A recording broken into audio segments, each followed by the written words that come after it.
So, this is one of my favorite fast food joints to eat at. So, I'm going to cover this topic here. Not giving financial advice in any way, shape, or form. That is not what I do. Just talking about Portillo's as a restaurant, kind of where I see things going from here on out. Um, when I'm in, well, COVID, 18 months now, I have not traveled much. Every time I got to Chicago, in the last 10 years, one of the first places I beeline for was Portillo's. I like the Italian beef, that Italian beef croissant. You can get the Italian beef with the sausage. Man, you ever do the Italian beef with the sausage? If you haven't, you got to try that. Fried chicken sandwich on a croissant. Obviously, give me a large cheese fry, one of them big ass cheese dips to go with it.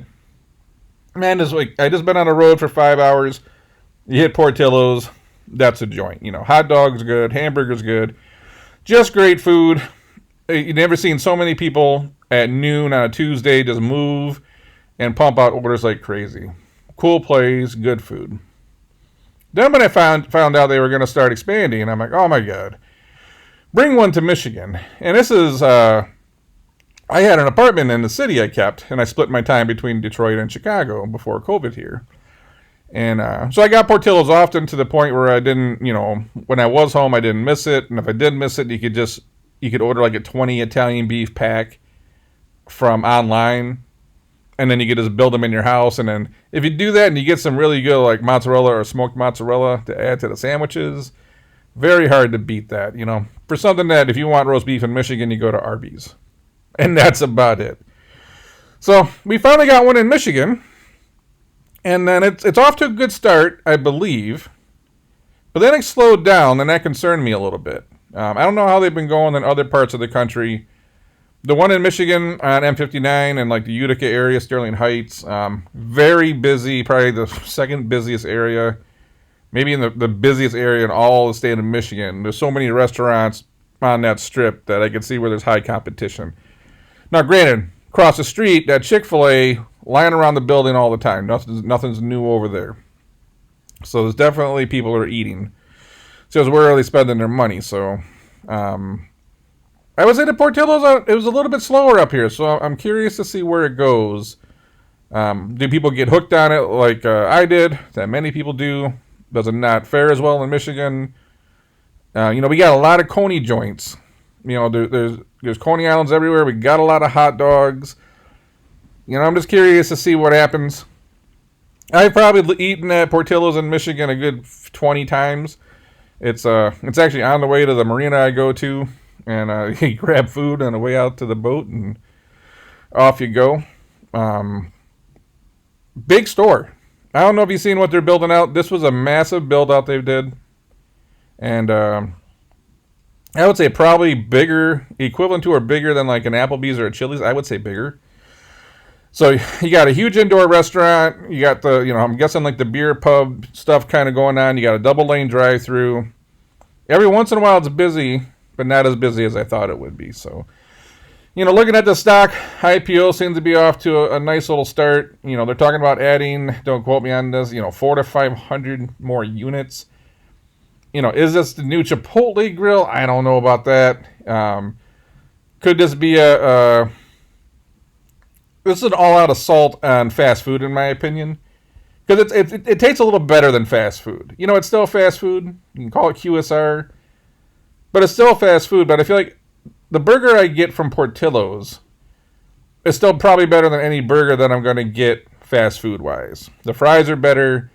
The Italian beef's better. I mean, people will say a hot dog's a hot dog, but it's a good hot dog. Overall, I've gotten my father a white fish sandwich from there, and he liked that. It's just you got a nice variety of that like American kind of comfort food through a drive-through window, but it's just a little bit better than maybe the pink slime beef and the liquid chicken nuggets that you get from some other places. So I can see where 300, 400, 500 restaurants. I mean, you can go to any metro area in the United States. You pick the top 50 metro areas. Easily put 2 or 3 of these things. So you're already at 150 stores right there. And then some of the larger states with more metros, more expansive metros, you could definitely increase that footprint. But I can see them competing kind of wherever there's a Culver's, you might find a Portillo's one day. Um, Culver's kind of has that little more like freshly cooked kind of feel. The food's a little bit better. It takes a little longer. It's a little more expensive, but you do feel like you're getting better food at the end of the day. So, looking at the stock, is this a good investment or not? I don't know. I'm keeping an eye on it. I'm going to think about it because if they actually do get to the 400 stores, that's pretty exciting. Ticket price is pretty high.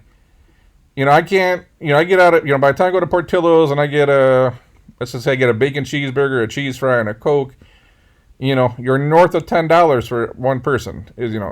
Family of four eats there. Gotta imagine you're spending $50-$60 right now with inflation. So, and then you add in the inside, but they're doing the bar and grill type thing, and they're selling the booze, or at least selling beer and stuff. You can see where that ticket price goes up, margin goes up even more. So, is this a good investment or not? I don't know.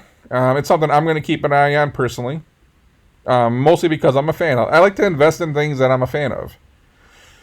Doesn't mean that's all I invest in. I like to invest in things that make money, and that's the most important thing at the end of the day. But knowing that, I eat at this place, I wouldn't doubt I eat at this place once a week right now. I think there's a lot of opportunity in the food market. There's a lot of mediocre food out there that we spend a lot of money on because we don't have a lot of great choices. It's usually the same shit over and over and over again. It's just varying degrees of what's better or worse today. So this is a place where you can consistently get decent food. May not be the healthiest food, but they do have salads and stuff. But it's decent food. It seems a little bit fresher. It doesn't seem like complete garbage, even though I know it's fast food. Going 400 stores seems pretty realistic to me, and I gotta imagine how many of these stores got to be doing, who knows, $2, $3, $4 million a store or more. I don't know, what's a Chick-fil-A? Chick-fil-A does $5 million. Is it McDonald's on average does like $2.5 million? Should this thing do what a McDonald's does? You'd hope so. With the size of the restaurant, how busy the drive-thrus are, the ticket price, and the expansive menu. Plus the catering, you see people catering out of there. Those catering orders are pretty big. I don't know. You got a big national brand right now that's just getting started in my mind. So there could be a lot of room for this thing to run, but we'll see. Not making any recommendations, just interested as a fan. On that note, I'm already planning my lunch tomorrow, but I'm going to get probably a bacon cheeseburger, cheese fry, and a Coke. And I might even get that emergency Italian beef for later. Like, every house has to have that, one emergency Italian beef. You keep one in the fridge, you keep one in the freezer. You got nothing to eat. Maybe you're drinking too much.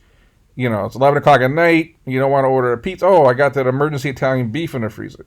I highly recommend keeping one of those. That'll keep your life straight. That's for sure. Anyways, if you got any thoughts on this one, if you're a fan of Portillo's, drop a comment below. I'd be interested in hearing from you. Until then, I'm going to catch you on the next one.